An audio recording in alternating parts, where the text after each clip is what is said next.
figurative expression, but he said, it is not possible that a prophet, speaking of himself obviously, perish outside of Jerusalem. That is such an amazing statement. It's an incredible statement, which brings us back, incidentally, to the fact that Babylon had slain the prophets. Jesus is preeminently an Old Testament prophet to Israel. So we've got Babylon slaying the prophets. We haven't specifically slaying the Lord. Any others? Yes, indeed. Let me get to that momentarily, but let me point out two very quick facts. This Babylon is spiritually called Sodom. Oh yeah, you mentioned that, yes. The only city in all of the Bible to have the spiritual designation of Sodom is, in fact, first century or Old Covenant Jerusalem.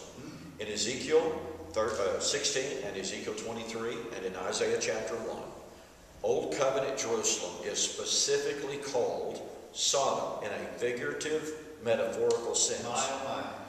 So when we, and by the way, I should point this out, in Deuteronomy 32, which is one of my very favorite Old Covenant passages, in Deuteronomy 32, 31 and following, the Lord was predicting the last day's history, the last day's fate of Old Covenant Israel, and he said their vine is become the vine of Sodom.